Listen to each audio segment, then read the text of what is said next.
Hola de nuevo. Estamos otra vez en estas charlas en casa, acompañándonos a toda la comunidad contable, a todos nuestros suscriptores, empresarios y todos los que quieran estar en estos ratos con nosotros, desde Actualícese en casa. Es el momento de cuidarnos, de protegernos, de estar en casita, juiciosos, pendientes todos unos de los otros. Y ahora tenemos un invitado súper especial. Está el doctor Luis Alonso Colmenares.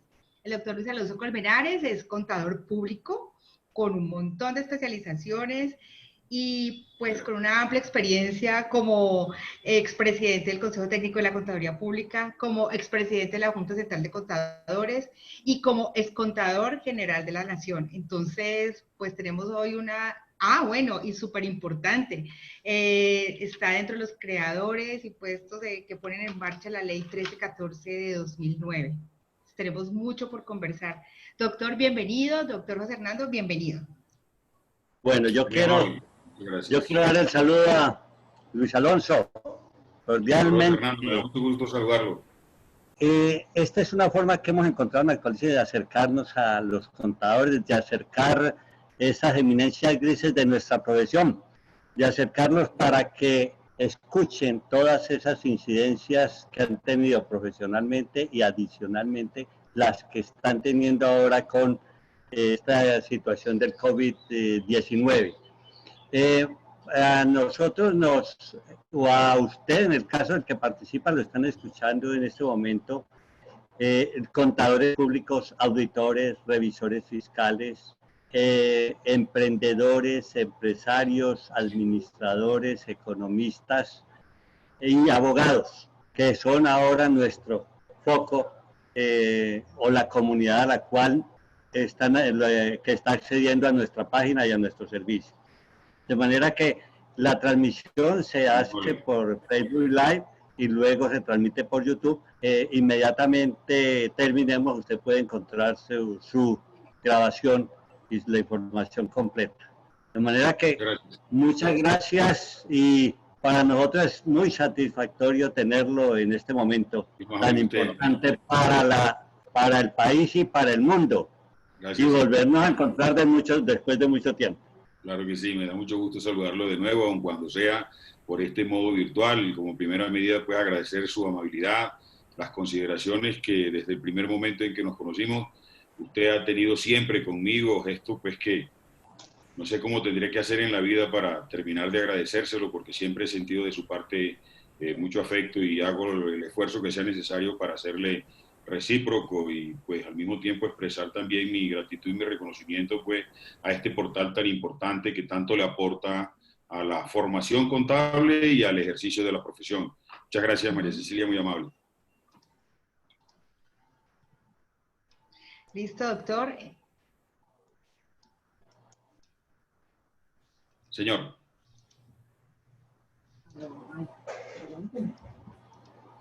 Carolina, ¿algo pasa?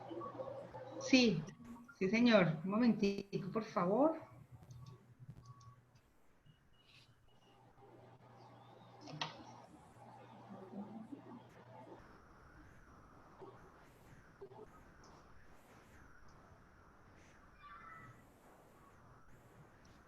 ¿Aló? ¿Me escuchan? Sí. Perfecto. Perfecto. Entonces sigamos adelante porque en este momento a mí se me está bloqueando mi Zoom. Entonces, doctor, pues bienvenido. ¿Me escucha? Sí, señora. Listo, entonces, doctor, el contador público, a partir de la aplicación de las normas internacionales de contabilidad, las normas internacionales de información financiera, las normas de aseguramiento, pues tiene una visión diferente del mundo, nos enfrentamos a un mundo nuevo. Esa es la idea, pues, para que hablemos en la tardecita de hoy. Doctor Juan Fernando, ¿tiene alguna pregunta concreta? Pero la idea es que usted nos hable básicamente de ese nuevo mundo que enfrentamos los contadores a partir de la expedición y además entrada en vigor de la ley 1314. Claro que sí.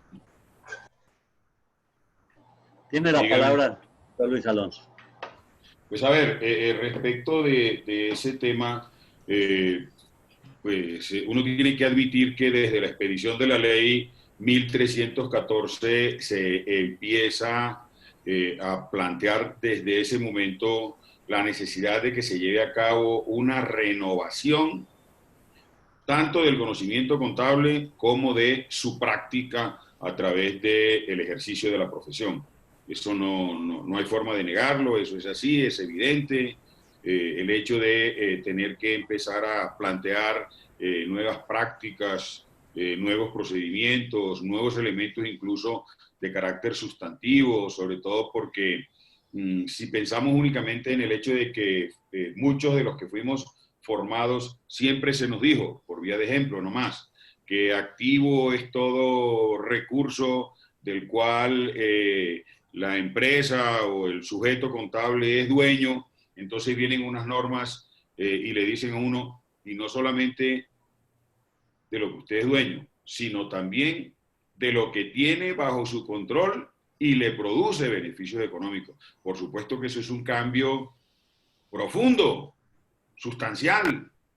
Es decir, los que ya estábamos en el ejercicio de la profesión, inmediatamente nos crea la necesidad de volver al proceso formativo, porque hay que empezar a actualizar ese conocimiento sobre la base de eso, de la renovación del conocimiento contable. Y a su vez, a partir de la puesta en vigencia de las normas de auditoría, claro que también hay una renovación en el ejercicio de la profesión contable, situación que ahí vamos un poco en rezago en lo que tiene que ver propiamente con el desarrollo normativo de lo que implica el ejercicio de la profesión, porque ahí ha quedado de alguna manera muy al descubierto la profesión contable. Hay muchos elementos que tienen que precisarse y en eso sí el Estado colombiano se quedó mucho, Bueno, ha es creado súper dificultades en importante. Colombia. Está dentro de los creadores. Sobre todo que crea dificultades en Colombia por lo siguiente, y es que en Colombia es de los pocos países donde el gobierno de la profesión no la tienen los contadores, como sí sucede en otras partes del mundo. En Colombia el gobierno de la profesión lo tiene a su cargo es el Estado, y lo hace a través de dos organismos importantes para la tradición contable, como son la Junta Central de Contadores desde el punto de vista disciplinario, que es una entidad pública, y el Consejo Técnico de la Contaduría Pública, desde el punto de vista del desarrollo normativo, también un órgano del Estado, de tal manera pues que ahí está uno muy condicionado y el Estado no actúa pues de una manera tan inmediata como la profesión lo exige. Yo pienso que si nuestra profesión, su gobierno estuviera a cargo de los mismos contadores, no tengo ninguna duda que este proceso seguro que sería distinto. Cambia el rol también del contador público como consecuencia, ¿no? A partir de ese mismo desarrollo.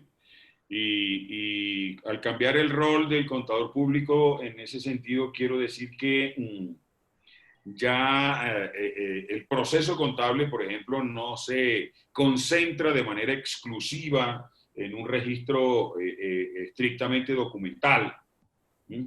Ya las revelaciones no son solamente históricas, sino que también hay revelaciones de carácter financiero, de carácter prospectivo, información de carácter no financiero, que hay necesidad de vincular al proceso contable y no veníamos acostumbrados a eso.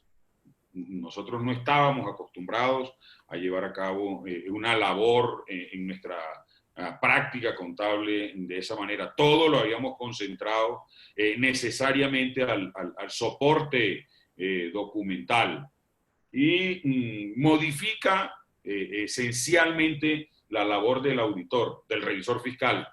Ya entra a imperar mucho el uso del criterio. Y ahí nosotros tenemos que admitir también que no tenemos esa costumbre de utilizar tanto el criterio para generar una opinión. Entonces, esta primera parte que acabo de plantear, quiero decir que allí le cabe mucha responsabilidad a la academia, a los programas y facultades de contaduría pública en Colombia. A mí me parece que si bien es cierto que la profesión tiene que estar como atendiendo el camino que le marca el Estado, de alguna manera también creo que la academia no ha evolucionado con esa misma dinámica. Miren que yo he revisado mucho en lo que tiene que ver con el desarrollo de la historia de nuestra profesión. Todavía no he terminado por comprender el hecho de que a nosotros nos hubieran tenido que formar desde el punto de vista del conocimiento de las matemáticas con un sustento propiamente de matemáticas para ingenieros. El seno, el coseno, la tangente, elementos conceptuales que pudieron haber dejado en el camino a mucha gente porque no tuvieron el criterio o la disciplina para superar esos conocimientos que a mi juicio, y lo digo con mucho respeto, a nosotros como contadores eran conceptos que no nos servían. La matemática nuestra era, las que nos debían de haber enseñado desde un comienzo era la matemática financiera. Nosotros desde 1960, cuando la contaduría, a través de la ley 145, entra a formar parte del campo de las profesiones liberales, la estructura curricular debió haber incluido, fueron las matemáticas financieras. Yo todavía no he podido entender por qué se incluyeron esas matemáticas que no eran las propias de la formación contable, sino que en vez de aprender el valor presente neto, la tasa interna de retorno, la combinación de tasas, una cantidad de criterios que hoy nos están causando mucho trabajo, muchas dificultades a muchos profesionales que están en el ejercicio de la profesión, porque no tuvimos ese conocimiento. Y lo que más tristeza da es que uno puede asegurar que hoy, en este día que estamos viviendo, en el que estamos a esta fecha, 6 de marzo, todavía hay programas de contaduría que siguen enseñando esa matemática de la tangente y de la cotangente sin tener nada que ver con nuestro ejercicio profesional, y lo digo con mucho respeto. La verdad es que uno no entiende cómo, si hay una ley que se expidió desde el 2009, la ley 1314, todavía hay muchas universidades que no hayan evolucionado en la revisión de esos contenidos programáticos. Eso y muchos elementos más que debieron haber tenido mucha renovación en su desempeño, para nuestro desempeño, para un mejor desempeño en el proceso contable. Hoy vemos que podríamos decir que desde 1960 a la fecha, el doctor Zuluaga tiene mucha más precisión porque él es muy seguidor de esas estadísticas. La Junta Central de Contadores ha expedido o ha habilitado más de 270.000 contadores en Colombia. Uno puede decir fácilmente que podríamos estar ejerciendo alrededor de 200.000 personas, que a mi juicio siguen siendo muy pocos para lo que dicen las estadísticas, si uno las compara de una manera precisa, porque no es sino ponerse uno a pensar cuántos comerciantes hay inscritos en el sistema de cámaras de comercio. Y el solo hecho de estar allí inscritos, como nos lo enseñaron en la facultad, ya de hecho tienen una obligación contable, que es la de llevar contabilidad. Todo comerciante tiene la obligación de llevar contabilidad, dice el Código de Comercio. Luego ya ahí hay una necesidad para el ejercicio, y eso supera como de 1 a 5, casi que, o de 1 a 50, casi que por cada contador hay 50 empresas inscritas en el sistema de Cámara de Comercio. Entonces, ve uno allí una necesidad inmensa, y sin embargo, lo dicen también las estadísticas del desempeño laboral, la contaduría pública es una de las profesiones que tiene el mayor índice de desempleo. Entonces, son cosas que uno empieza como a cuestionarse, ¿dónde está la razón? ¿Por qué se presenta esta situación? Y mucho tiene que ver, por supuesto, el desarrollo normativo para que de alguna manera eso le dé mucho de carácter al ejercicio también de la profesión. Y yo creo que allí la comunidad contable, los gremios de la profesión esa atomización que siempre ha habido en esas estructuras organizacionales, no, cada uno mirando su interés particular, no ha llevado a cabo con fuerza un criterio que permita darle a esta profesión que queremos tanto un posicionamiento distinto. Doctor Colmenares,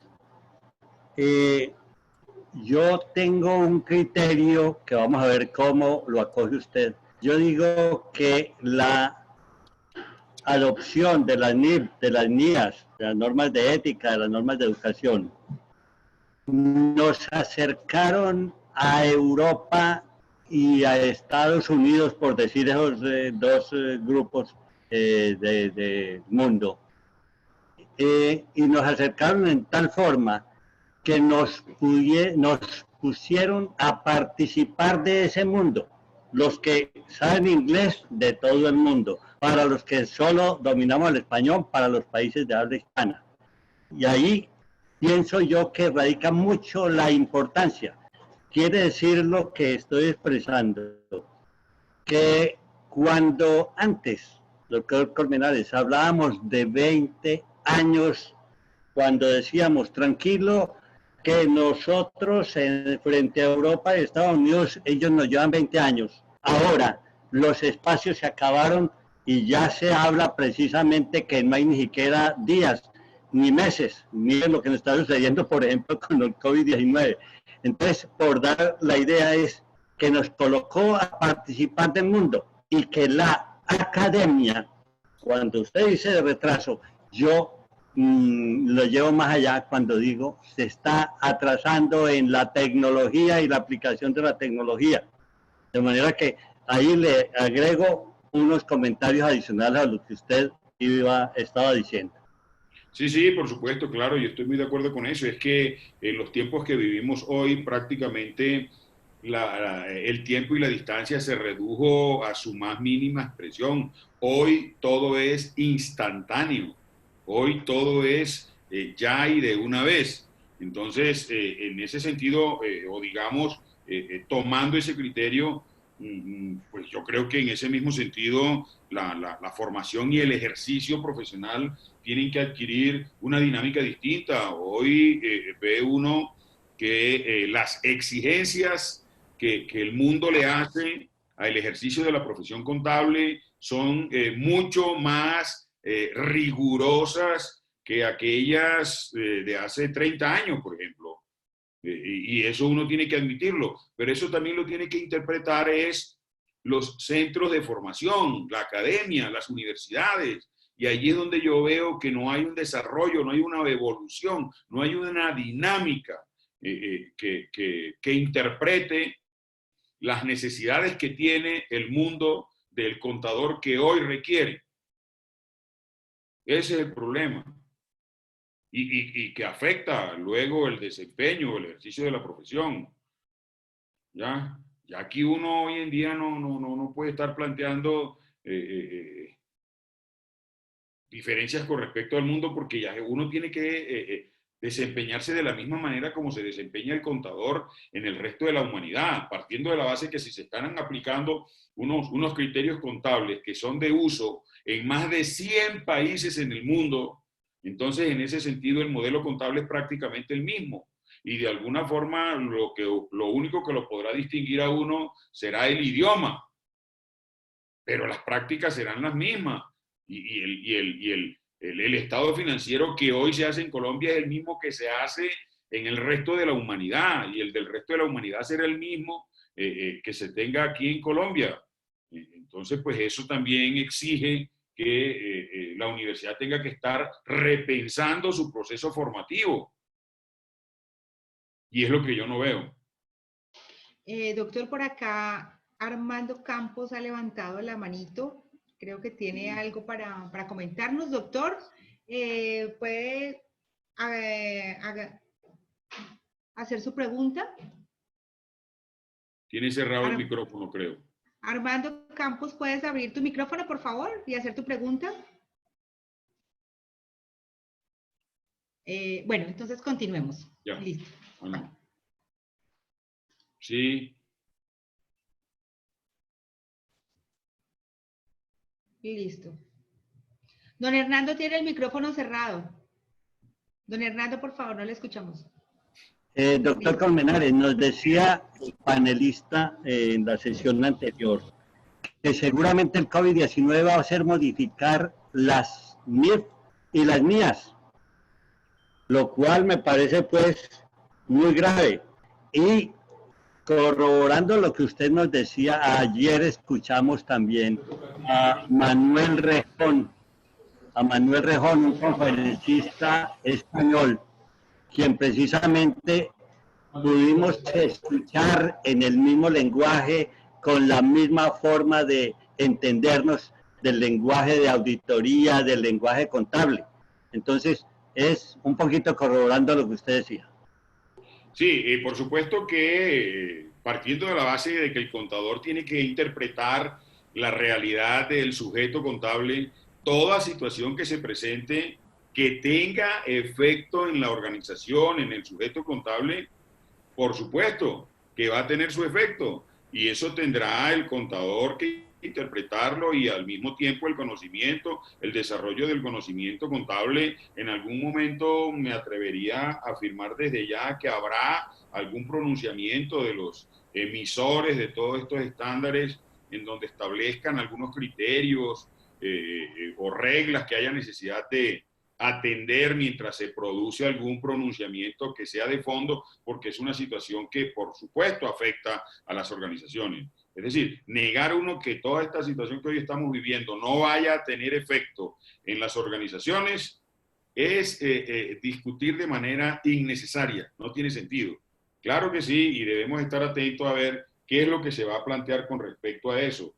De ahí radica precisamente algo que viene a adquirir vigencia con la expedición de la ley 1314, que es ese criterio de actualización permanente que contiene el reglamento de nuestra profesión. Fíjese que mientras eso no estuvo vigente, prácticamente ese criterio no tenía ninguna aplicación, porque uno podría preguntarte qué se tenía que actuar.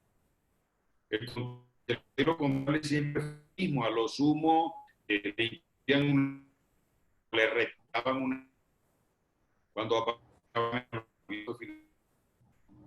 aparecieron los ajustes por inflación. Lo que hicieron fue incluírsele conceptos que permitieran hacer registro, pero digamos, el modelo contable como tal no tuvo ningún cambio. Cada fondo trascendental viene a tener con la puesta en vigencia en Colombia los estándares internacionales por todo el tema relacionado con ediciones, con los reconocimientos y la presentación de los estados financieros, con la consideración del sujeto contable, de que uno tenga que admitir hoy en día, por ejemplo, que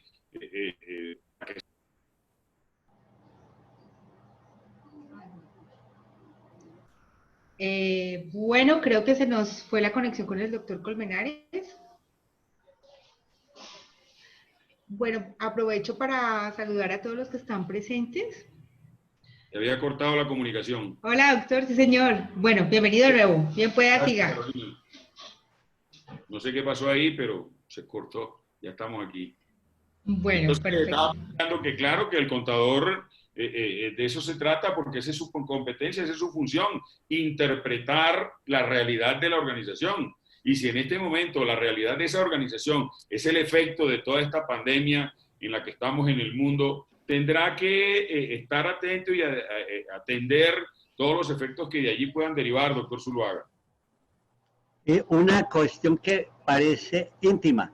Eso cuando se plasmó la aprobación de la ley 1314, ¿eso era lo que había en mente? Pues a ver, lo que pasa es que viene desde los mismos estándares internacionales, porque lo que plantean ellos en el fondo es eso, mostrar la realidad real del sujeto contable. Y por supuesto que al expedirse la ley y plantearse allí que se pongan en vigencia, pues se impone también en Colombia ese mismo carácter, porque ese es el sentido, ¿no? Bueno, y con tantas dificultades que hubo, ¿cómo logró al final que estas normas internacionales tomaran vigencia en Colombia? Cuéntenos algo de ese detalle. Pues a ver, yo le digo algo ahí, estando muy cerca de ese proceso que en su momento acompañamos en el Congreso. Yo estaba para ese momento en la Contaduría General de la Nación. El contador era pues mi amigo el doctor Jairo Cano, y como mi función como subcontador en ese momento tenía como competencia el desarrollo normativo, recibí de él las instrucciones para efectos de acompañar ese proceso en el Congreso, y ahí hubo necesidad de entrar en un proceso de acuerdos para que esta norma finalmente pudiera ser expedida. Yo tengo que decirle que hubo una oposición muy fuerte, pero hubo una oposición muy fuerte de parte de algunas agremiaciones que al final consideré yo que digamos, uno vive como desinformado en la profesión contable. Entonces se planteaba que la expedición de esta ley iba a dejar por fuera del desempeño profesional o laboral a muchos contadores, que aquí después iban a venir muchas firmas multinacionales a desplazar al contador, y era pura actitud terrorífica, porque eso no tenía sentido. Mire, la ley 43 de 1990, al establecer los requisitos para el ejercicio de la profesión contable, tiene incluidos uno, que es el fundamental, y es que para poder dar fe pública hay que tener una tarjeta profesional. Y dentro de los requisitos a las personas naturales le impone que para tener esa tarjeta profesional se tiene que haber obtenido el título de contador público en una universidad colombiana. Así lo dice literalmente la ley. Entonces, ¿cómo puede haber una invasión de contadores extranjeros si es que para poder ejercer tendrían que tramitar su tarjeta ante la Junta, y la Junta les va a solicitar como requisito el título de una universidad colombiana? Entonces, lo primero que tendrá que venir a hacer es convalidar su título, y el hecho de convalidarlo le va a significar venir a estudiar también contaduría en Colombia. Y así, por mencionarle nomás un solo aspecto que en su momento se planteaba, de que iba a haber mucha competencia externa, y eso, habiendo más desarrollo en términos de la formación profesional en el exterior, eso podría desplazarnos a nosotros. Situación que no era cierta, como en efecto logró plantearse y demostrarse en su momento allá en las discusiones que se dieron en el Congreso. Pero digamos que en términos generales había el querer de que pudiéramos ponernos al mismo nivel de las prácticas contables que había en todo el mundo, como en efecto finalmente se logró cuando la ley se expidió. Ahora, otro elemento que allí también ya es, desde el punto de vista personal, que yo veo, y es que yo siempre he analizado la informalidad que tenemos en Colombia para el ejercicio de la profesión. Aquí somos excesivamente informales para el ejercicio de la profesión. Quiero decir, somos excesivamente informales en el sentido en que no le damos carácter a ese ejercicio. Mire que, por ejemplo, la ley 43 dice que el contador, cuando se compromete a llevar a cabo alguna función que corresponda al ejercicio de la profesión, tiene que haber un contrato escrito, por más simple que sea el compromiso que asuma. Y usted puede llegar a comprobar que usted encuentra, como encuentro yo, como encontramos todos, que muchos arreglamos el compromiso es de palabra. Nunca llevamos eso a un contrato. Y no es un contrato laboral, porque la ley en eso es expresa, es literal. Tiene que ser un contrato escrito. Y entonces después se vienen a presentar los problemas de que no le pagan los honorarios, de que no tiene cómo reclamar, no se puede llevar los libros, no le puede bloquear el software, en fin, y ahí vienen los problemas. Entonces, mire que hay muchas situaciones que debemos nosotros superar. Yo observo, por ejemplo, en el ejercicio de la revisoría fiscal, cantidad de ajustes que hay que hacer allí para que los estándares internacionales de auditoría se puedan adecuar a esa institución. Porque yo lo que no estoy de acuerdo es que esa institución, por efecto de esos estándares, tenga que acabarse. No, es que esa institución de fiscalización, a través de ella, se pueden aplicar esos estándares. Lo que hay es que hacer una revisión del desarrollo normativo para que eso se adecue y no se adecue en una sola vía. Es de la revisoría fiscal a los estándares y de los estándares a la revisoría fiscal. Hoy hay un criterio generalizado que uno lo asume tanto en la formación contable como en el ejercicio de la profesión y no entra en el detalle, que por ejemplo, toda entidad sin ánimo de lucro tiene que tener un revisor fiscal.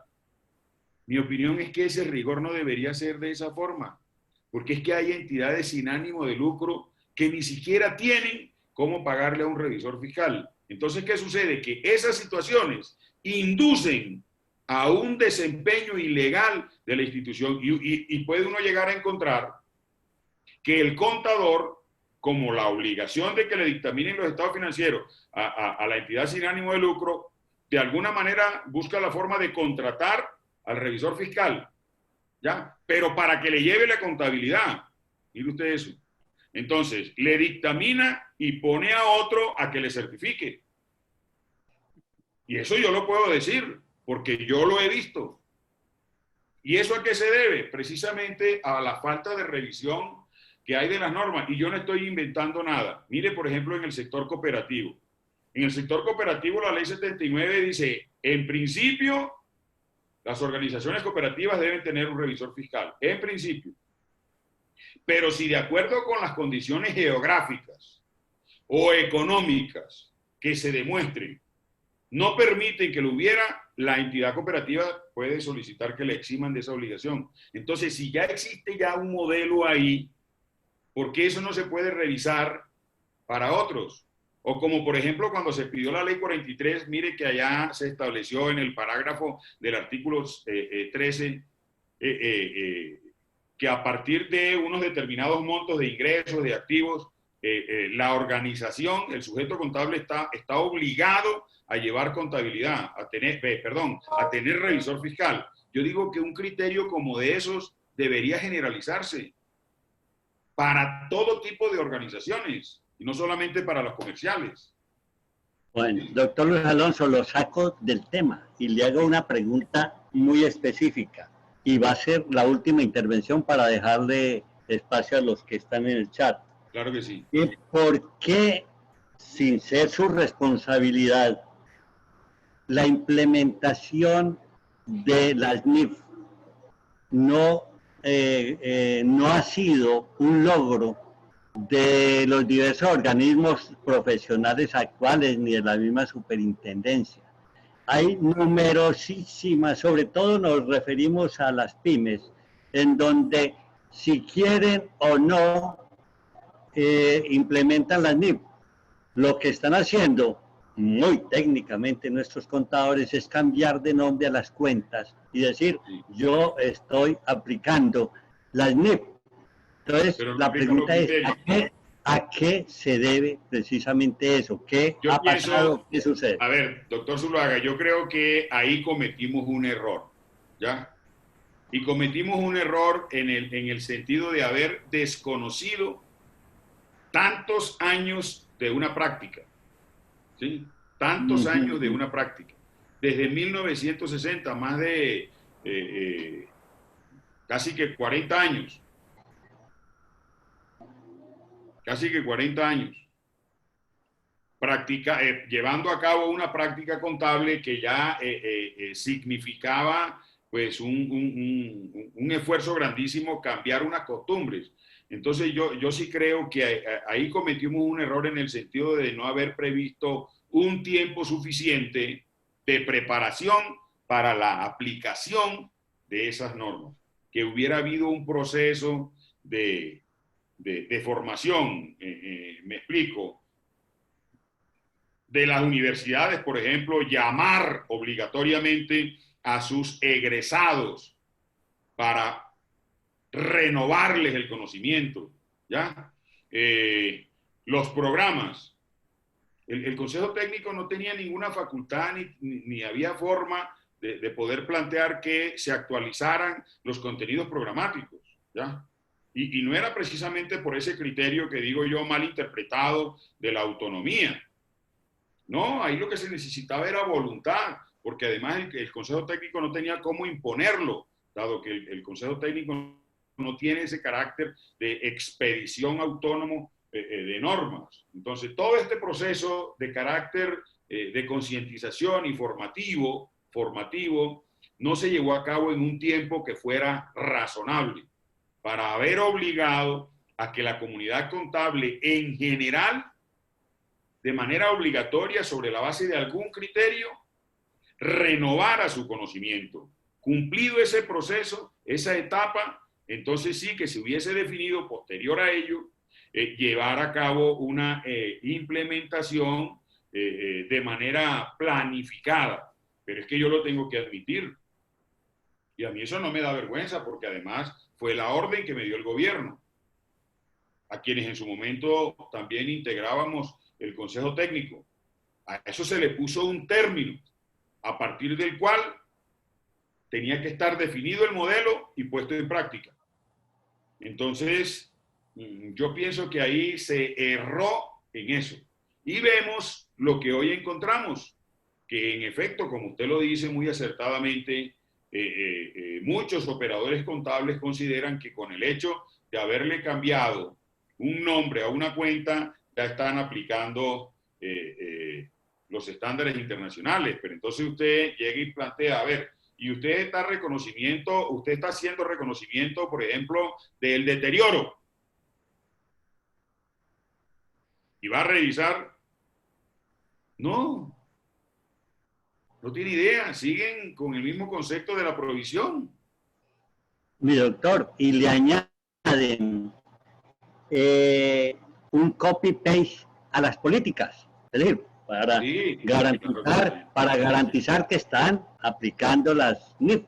Entonces las hacen copy-paste. Yo no sé si actualícese, yo creo que la mayoría, pero entonces las... No le ponga duda.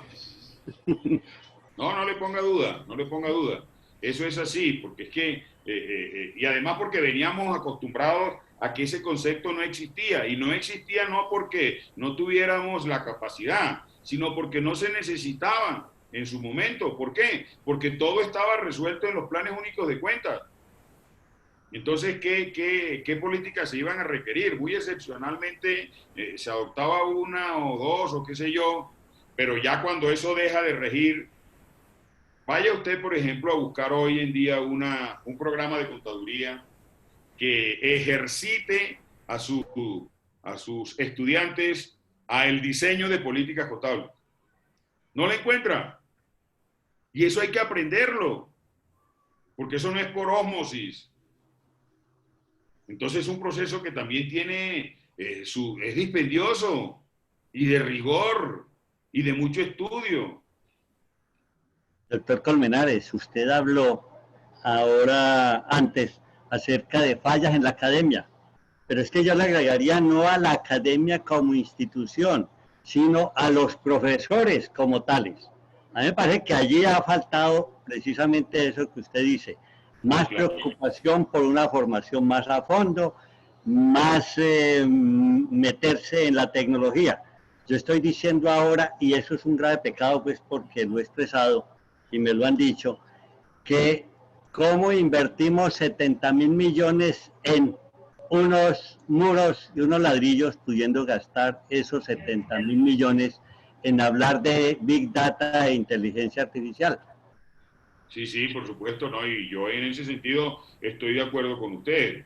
En efecto, hay que agregarle muchos elementos. De alguna manera, pienso yo que habrá que crear una conciencia que de manera objetiva permita que un grupo de personas con suficiente experiencia en el desempeño, en el ejercicio de la profesión, en el desempeño de la academia, un grupo bien importante que pudiera liderar, digamos, en principio, el Consejo Técnico de la Contaduría Pública, organizara una estructura, incluso considerando al mismo tiempo los estándares que también están ya desarrollados de IFAC para efectos de estándares de educación, y poder estructurar un contenido marco,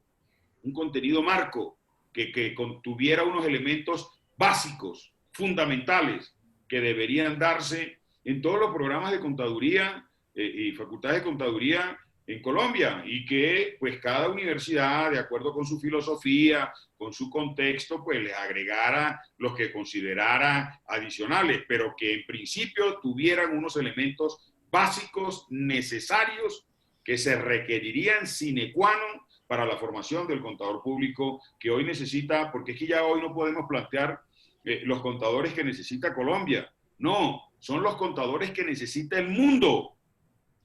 Los que necesita el mundo, porque es que ya hoy en día, y esa es una ventaja que tenemos nosotros, los contadores públicos de Colombia, nosotros podemos salir de aquí de Colombia a ejercer la profesión en muchos países del mundo, casi que sin ninguna limitación, pero en cambio al contrario no se puede. Eso es una ventaja nuestra.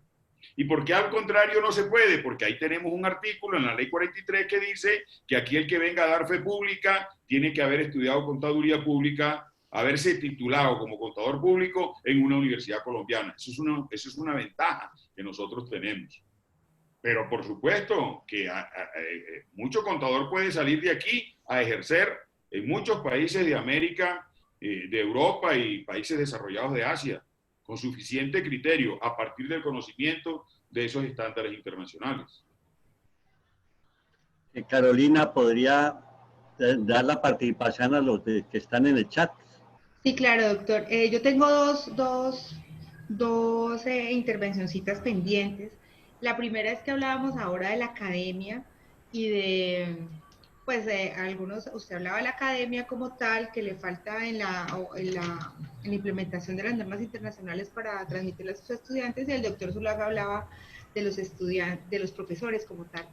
Y la apreciación que tenía al respecto es que cuando el profesor está 100% dedicado a la academia, está en labores de investigación y está en labores académicas propiamente, pero muy pocos están en el campo práctico. Son muy pocos los que están aplicando, entonces está asumiéndose el conocimiento, pero el mismo profesor no lo está practicando, no es asesor, no es contador de una empresa, no es gerencia de una empresa, entonces... Un contador teórico, diríamos.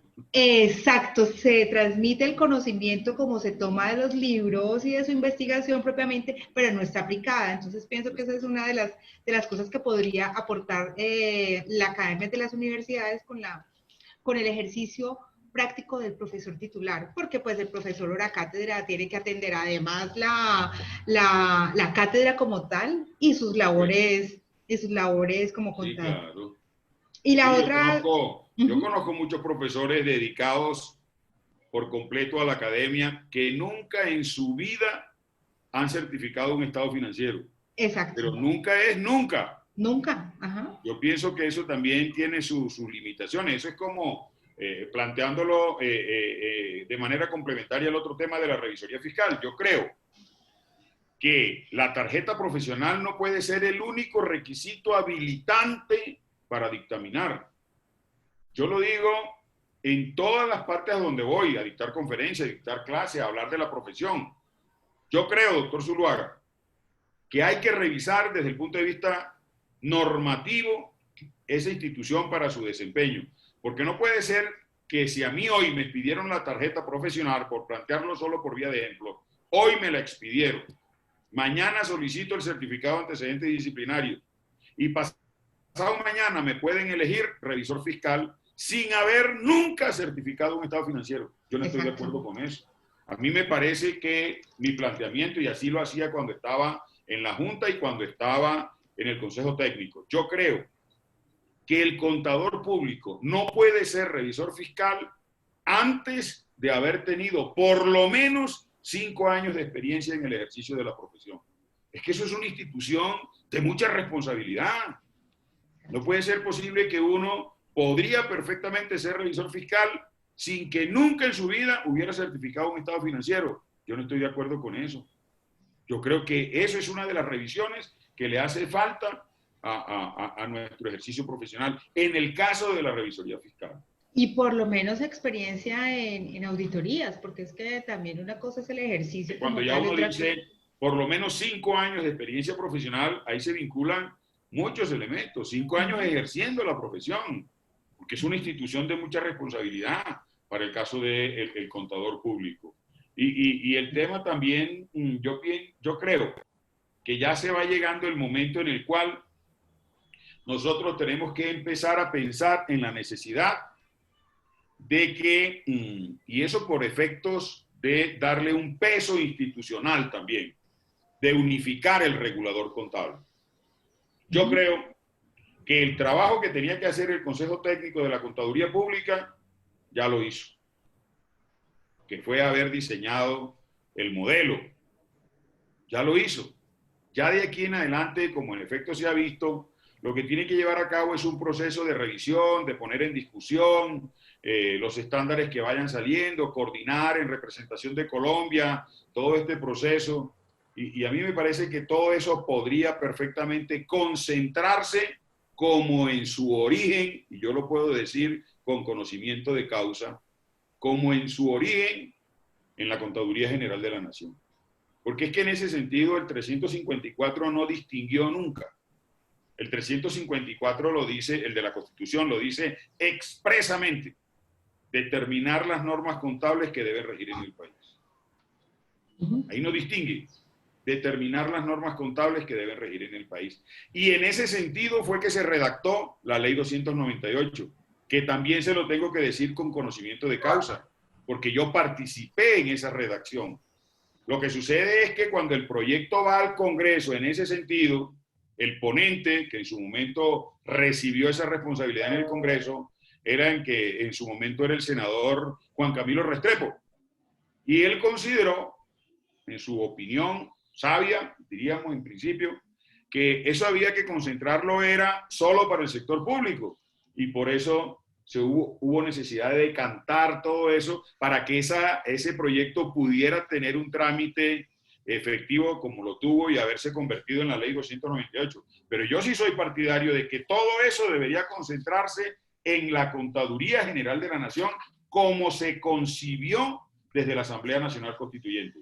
Porque ahí también tengo que decírselo que así fue como se concibió, porque ahí estuve yo en ese proceso para la redacción de la ley del artículo 354. Lo que se buscaba era precisamente eso. Pero claro que no podríamos tampoco por esa vía desde ya desconocer el trabajo que ha venido cumpliendo el Consejo Técnico de la Contaduría Pública y además la importancia que la comunidad contable le reconoce a ese órgano de nuestra profesión, al Consejo Técnico de la Contaduría Pública. Muchos colegas míos, junto conmigo, porque yo también lo tengo que admitir, acudimos a los planteamientos que en términos de doctrina, a través de sus conceptos, va planteando el Consejo Técnico de la Contaduría Pública porque de alguna manera ayudan a seguir el camino. En el entretanto, pues hay que seguir ese diseño que está, pero yo pienso que ya va siendo hora que eso se vaya pensando. A propósito de que estamos hablando del Consejo Técnico, está el doctor Leonardo Barón.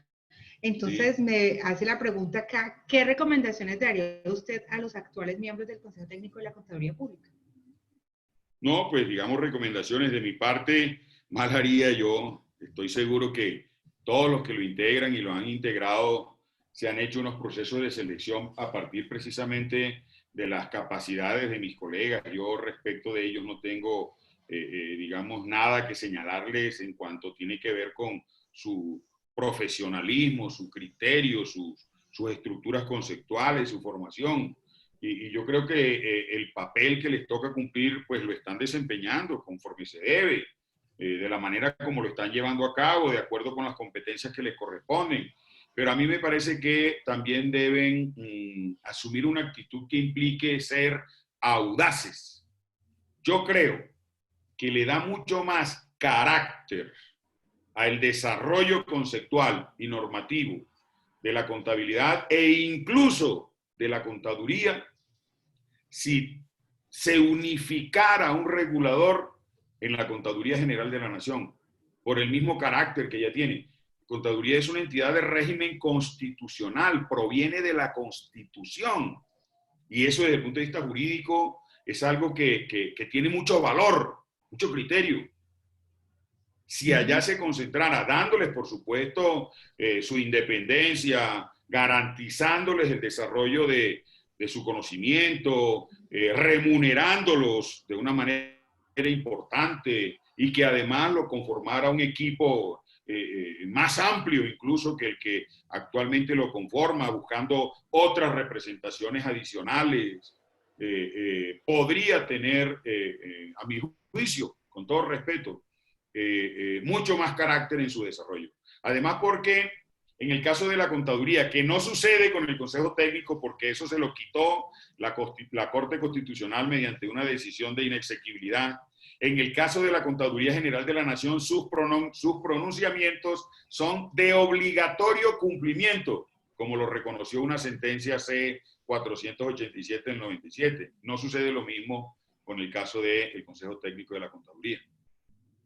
Okay. Listo. Por acá hay dos personas que nos están levantando la manito. Vamos a ver si nos atienden. Darío Araujo, tienes la palabra. ¿Puedes desactivar el micrófono, por favor? Gracias. Aló, buenas, ¿me escuchan? Claro que sí, Perfecto. aquí lo escucho.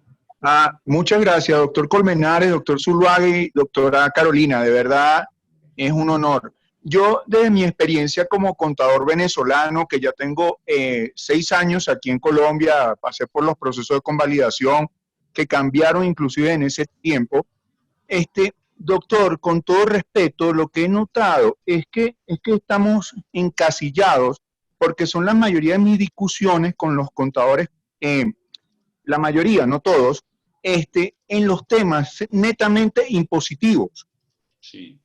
Es importante para el contador colombiano el formulario 350, el 110, toda la cantidad de formularios, la información exógena y todos estos temas. Pero en temas financieros hay una carencia enorme de conocimiento para precisamente prestar esa asesoría y ese valor que debería tener la profesión para todas las entidades económicas.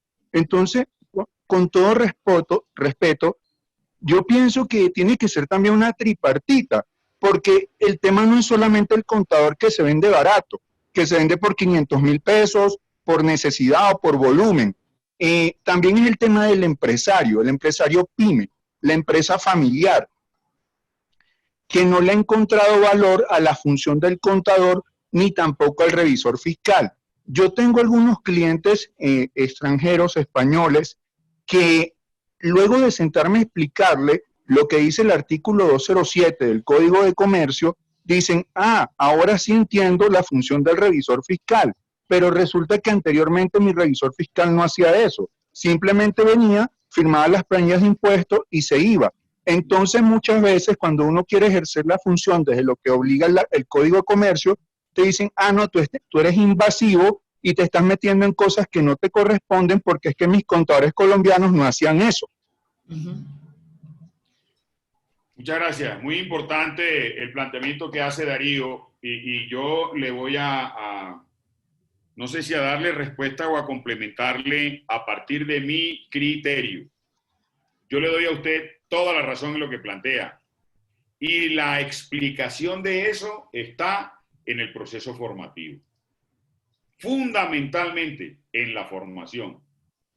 Porque es que lo que uno encuentra haciendo un análisis de los contenidos programáticos es que se forma un contador para el Estado y no un contador para las empresas, para los dueños, para lo que necesitan. Ya que usted dice que conoce, que se ha venido desempeñando desde hace 6 años, yo le puedo preguntar, ¿usted ha encontrado una norma que le asigne la obligación de los medios magnéticos al contador? Esa norma no existe, doctor Darío. Esa no es responsabilidad del contador. Es más, respecto de los medios magnéticos, Cuando hay que reportarlos, ya el contador cumplió con su función. Sí. ¿Y cuál es su función? Haber registrado la información en la contabilidad. Ya lo que tiene que ver con los medios magnéticos es una responsabilidad de reporte que le corresponde a la administración, a los dueños, no al contador. Pero dígame usted que el contador se niegue a cumplir con esa función. Sí. Total. ¿Sí? Sí, Ese es total. el problema. Sí. El revisor fiscal tiene que incluir un párrafo en su dictamen en el cual dé garantías de que el software es legal, como le digo yo a mis estudiantes. Tiene que ver el revisor fiscal con que el software sea legal o ilegal. Ese es un problema de la administración. Sí. Y para acreditar que el software sea legal o ilegal, eso no se acredita pidiendo la licencia. Hay que practicar una prueba. Una auditoría. Para que a través del mismo software se obtenga la evidencia que demuestre que eso es legal. Claro. Es un tema de auditoría de sistemas. Sí. Tiene que certificar en un párrafo que haya cumplido con las obligaciones, el usuario de su función, el revisor fiscal, haya cumplido con las obligaciones relacionadas con la seguridad social. ¿Qué le importa al contador eso, al revisor fiscal?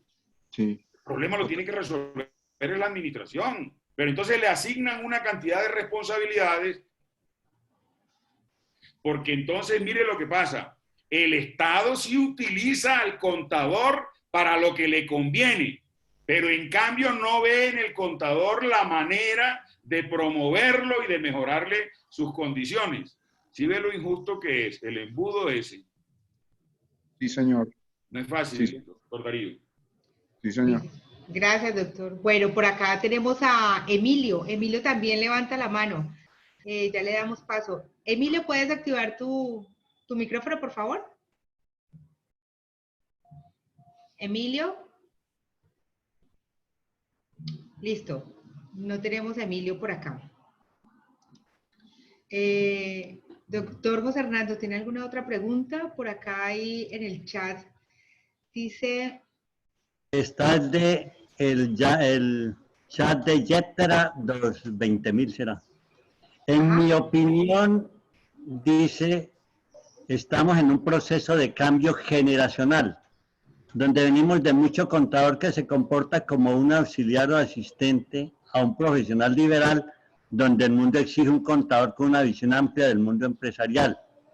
Pero ¿qué hacer cuando las mismas entidades del Estado, caso de la Supersolidaria, no acatan los conceptos del Consejo Técnico de la Contaduría Pública? ¿Qué nos dice el doctor Colmenares? Es que ese es el tema que yo acababa de mencionar ahorita, que sería un valor que se le agregaría al desarrollo doctrinal del Consejo Técnico de la Contaduría Pública si esa competencia se concentrara en la Contaduría General de la Nación, doctor Hernando Zuluaga. ¿Por qué? Porque es que los conceptos del Consejo Técnico de la Contaduría Pública no son de obligatorio cumplimiento. Ya lo dijo la Corte Constitucional en la sentencia C-530 del 2000, esa gran sentencia. ¿Se acuerda que demandó un insigne contador, el doctor Isidoro Arévalo, que en paz descanse, y que fue un gran hito en el desarrollo de nuestra profesión, porque yo estoy seguro que lo hizo fue con el ánimo de que la Corte marcara allí derroteros, y en efecto lo hizo. Cuando se expidió la Ley 43, los conceptos del Consejo Técnico eran de obligatorio cumplimiento. La Corte le quitó esa categoría. En cambio, para el caso de la contaduría, sí son de obligatorio cumplimiento. Y se dirá alguien, pero eso es injusto. No, eso es mandatorio. El artículo 374 dice que son funciones del contador determinar las normas contables que deben regir en el país. ¿Qué dijo la Corte? Cuando la Contaduría General de la Nación emite un concepto, eso es un acto administrativo, mediante el cual está interpretando sus normas. Y como es un acto administrativo, es una norma. Y si es una norma, es de obligatorio cumplimiento. Entonces, mire el carácter que tendría ese desarrollo doctrinal si eso estuviera unido, incrustado, con una importancia como le corresponde, por supuesto, dentro de la estructura de la Contaduría General de la Nación. Sería algo que le agregaría mucho. Hoy en día, cualquier funcionario puede decir que sí, que eso es un concepto, eso es una opinión, pero que a él no lo obliga y no resolvería un problema que pudiera estarse presentando. Doctor Colmenares, aquí hay una pregunta corta de Juan Carlos Arismendi. Juan Carlos Arismendi, creo que es de Pereira. Para que se apliquen el 100% las normas internacionales, ¿se debería cambiar la contabilidad de causación? No, porque no tiene que ver, porque de todas maneras el modelo de causación ya ese es un modelo de aplicación mundial y es en el cual se basa precisamente la estructura, digamos, de la norma. Lo que pasa es que no es una causación como la que veníamos concibiendo antes de que se pusiera en práctica los estándares internacionales, porque aquí hay que hacer otros reconocimientos de carácter prospectivo y hay que anticiparse sobre la base también de un criterio como conservador, algunos hechos para efectos de proteger también a la organización. Entonces yo eso no lo vería incompatible, ¿no? Por acá dicen en Facebook una consulta. ¿Cree usted, doctor Colmenares, que falta también capacitación a los administradores de las empresas, ya que desconocen la función del contador? Y claro, finalmente siempre se ha dicho que la contabilidad forma parte de... Discúlpame. Repito. Discúlpeme, Carolina, estuvo muy intermitente. ¿Cómo es que dice la pregunta? Discúlpame. Listo. ¿Cree usted, doctor Colmenares, que falta también capacitación a los administradores de las empresas, ya que desconocen la función del contador? Sí, yo creo que eso también es importante, pero es que uno observa, mira, yo lo digo además con mucho respeto y con humildad, créanme lo que es así. A otras partes donde yo he ido, en otros países en donde la profesión contable es gobernada por los mismos contadores, esas organizaciones gremiales son muy fuertes y fuertes en todo sentido y desarrollan una actividad académica, mira, que el día lo vuelven de 72 horas, de la cantidad de procesos formativos que desarrollan. Eso simultáneamente uno puede encontrar en esas organizaciones, en Uruguay, en Argentina, en Brasil, incluso en su momento en Venezuela hace muchos años, en Chile, donde el gremio de la contaduría en su proceso académico, simultáneamente cada día cantidades de cursos, no solamente para contadores, para dueños, para administradores. Entonces, creo yo que eso tiene mucho que ver. Miren, yo no encuentro aquí en Colombia una organización gremial que se dedique a esas actividades, que las organice, que le ponga un interés. Si no fuera por entidades como, por ejemplo, y lo digo además con mucho respeto y consideración, como la actividad que desarrolla Actualícese y otras 2 o 3 organizaciones más en el mismo sentido, no, esto estuviéramos nosotros que no sabíamos ni para dónde coger. Eso es importante. Por eso uno valora tanto esto. Por eso es que también le tengo yo tanto aprecio, tanto afecto y tanto cariño respecto del cual también siento que lo recibo del doctor Zuluaga, que digo con mucho respeto. Ah, qué bonito. Gracias, doctor. Por acá nos dicen... Yo no soy contadora, soy abogada ambientalista y quiere preguntar, ¿cuál sería el impacto de la economía circular en la contabilidad de la empresa? El impacto de la economía circular. ¿A qué se refiere con economía circular?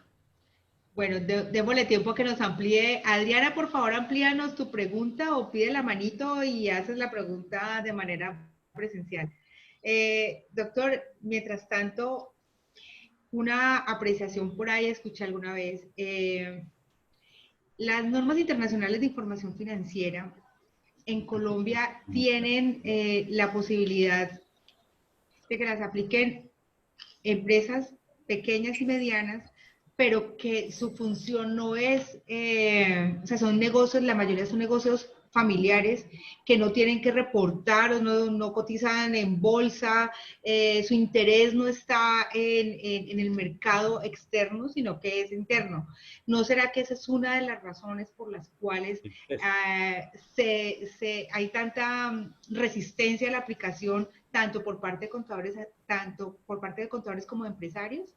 Sí, pero es porque también no se ha vendido el mensaje conforme corresponde, porque para eso precisamente es que existen tres niveles de aplicación en eso, como le llaman, ¿no? No así en su origen, pero es en la manera coloquial de denominarla. Las NIF plenas, que es para las empresas que cotizan, o uno diría para las grandes, están las NIF para las pymes, y están las NIF para las micros. Las NIF para las micros aquí en Colombia todavía no se están aplicando porque cuando nosotros diseñamos el modelo, esas normas todavía no existían. Entonces lo que hicimos fue tomar el decreto 2649 y 50 y hicimos una adecuación, redujimos su desarrollo y lo hicimos coherente con el modelo de normas internacionales, pero más temprano que tarde tendrá que ponerse en vigencia en Colombia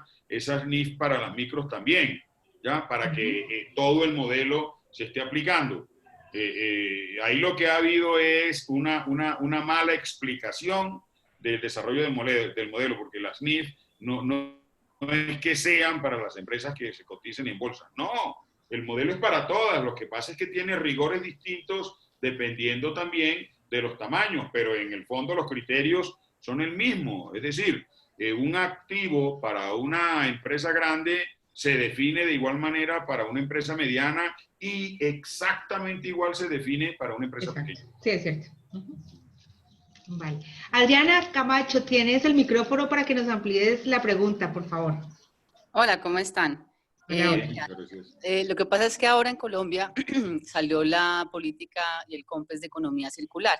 Lo que busca ese COMPES es ahorrar mucha plata al sistema o al modelo de negocio de cada empresa. ¿Por qué? Porque busca que ellos incorporen dentro de su modelo de producción pues residuos que ahorita no están utilizando. Entonces eso pues debería tener un impacto en ahorro de nueva materia prima y todo el proceso y el modelo pues de devolver a la cadena los residuos que en este momento aún no se están utilizando. Sí.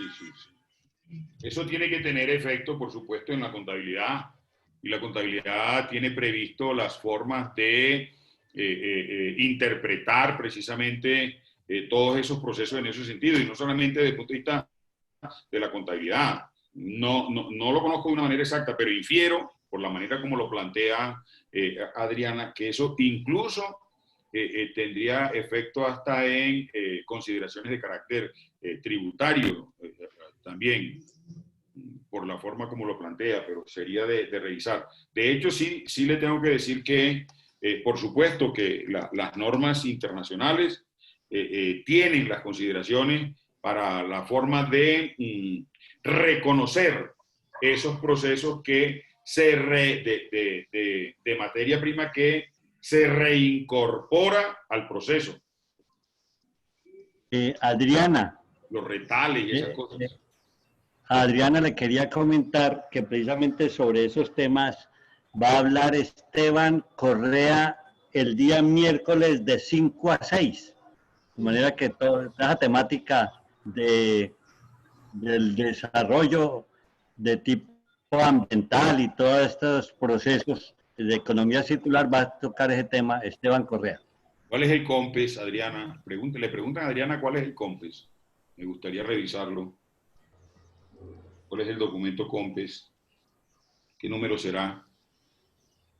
Adriana, ¿puedes activar tu micrófono, por favor? Ya no nos escuchó. Listo. Hola, ¿me oyen? Aquí está. Sí, perfecto. Claro. No lo tengo a la mano, pero ya lo busco y te lo mando por el chat. Vale. Los documentos, ¿bueno? Vale, o a mi correo, por favor, porque cuando se cierra el chat no podemos entrar. Ya te paso mi correo y se lo remito al decreto. Bueno, súper, ok. Ajá. Perfecto. Actualícese.com, mi correo para todos es cporto@actualícese.com. ¿Cómo es? ¿Cómo es? cporto@actualícese.com. Cporto. cporto@actualícese.com. Por acá alguien dice otro tema. Bueno, dice, doctor Colmenares, ¿qué piensa de las empresas con plataformas tecnológicas que realizan declaraciones de renta de personas naturales como Bancolombia sin ningún soporte de verificación? ¿Falta apoyo en la defensa del consejo, del gremio en este caso? No, pero es que, a ver, lo que pasa es que ahí yo voy a entrar en contradicción con una gran cantidad de colegas míos. Es que yo pienso que el contribuyente común y corriente ni siquiera tendría que estar buscando un contador para que le haga la declaración de renta. El Estado debería disponer los medios sencillos que permitieran que el contribuyente mismo se sintiera tranquilo presentándole su información al Estado. Yo respecto de eso, la verdad es que no tengo ninguna consideración, no creo que eso sea un problema, porque ahí no es donde radica realmente la esencia del contador. Mire, a mi juicio, lo fundamental del contador público, respecto de lo cual, si no lo tuviera, no tenía ninguna razón de su existencia, es la fe pública. Eso es lo que le da el carácter al contador, el hecho de que dé fe pública. En lo demás, son elementos que ahí adicionalmente pues, se han ido agregando, pero que no son los que le dan su propia trascendencia. La declaración de renta, eso no es un patrimonio desde el punto de vista conceptual en términos de apoyo para un contribuyente del contador. Cualquiera puede apoyar a cualquier persona para efectos de ayudarle a cumplir con su obligación tributaria. Eso no está establecido en ninguna parte. Ok. Doctor Zuluaga le quería complementar lo que dijo el doctor Colmenares. Es que lo que hacen esas empresas, que es lo que debía hacer cada uno, es recoger la información exógena, sí, de la información de los notarios, de la información de precios de transferencia, de la información que dan los municipios, del informe que da la DIAN, de los formatos 2516, 2517. La información, reunirla y hacer la declaración. Tiene todos los medios ya en línea. Es decir, es que no debía ni cobrar 70.000 pesos, debía cobrar menos. Porque la verdad es que no es sino capturar una información e integrarla. Y entonces nosotros somos unos convencidos de eso, de que si no nos metemos en los cuentos tecnológicos, vamos a quedar por fuera del mercado. La pregunta fue muy apropiada, yo siempre he dado esa respuesta. No es que gusten o disgusten, lo que sucede allí es que debe entenderse que la tecnología va tan rápido que si no nos aceleramos nosotros, nos van a dejar en el camino. Claro que sí. Nos van a dejar en el camino, sí, señor.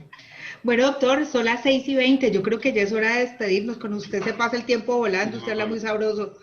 Muchas gracias. Muchas gracias. Listo, doctor, muchísimas gracias. Muchas gracias, doctor Colmenares. Muy amable, doctor. Siempre le tengo mucho cariño. Acercarnos a los contadores, revisores fiscales, economistas, emprendedores, empresarios, economistas y administradores y abogados. Muchas gracias por su colaboración. Que descanse este fin de semana, que recé mucho, que es muy importante. Claro, sí. Teniendo siempre su espacio en mi corazón de aprecio, de gratitud, recíproco, toda su consideración y su afecto también. Muchas gracias, Carolina, muy amable. Muchas gracias, doctor. Todos los que están aquí con nosotros, bueno, a cuidarnos, a quedarnos en casita. Claro que sí. No estamos encerrados, nos estamos cuidando. Y actualícese con todos nosotros, estamos aquí para a hacer estas tardes de confinamiento y las mañanas de confinamiento, pues un espacio para podernos actualizar, conversar de cosas de alto interés para todos nosotros. Claro que Doctor, sí, muchísimas gracias. Bueno, señor, feliz noche para Carolina, todos. Señor. Carolina, le iba a decir que mañana a las 9, de 11 a 12 estaba un abogado penalista, Joven Ruiz. Es todo un discurso precisamente sobre toda la problemática que tiene el contador de tipo jurídico. El doctor Gabriel Gaitán, y de 3 a 4 y de 5 a 6 René Castro. Espero que no estén muy cansados en sus casas para escuchar estos temas que me parece que son de mucho interés profesional. Listo, mañana de martes santo tenemos 3 conferencias para todos. ¿Listo? Gracias. Feliz noche, hasta luego, doctor Colmenares. Bueno, chao a todos. Chao, chao.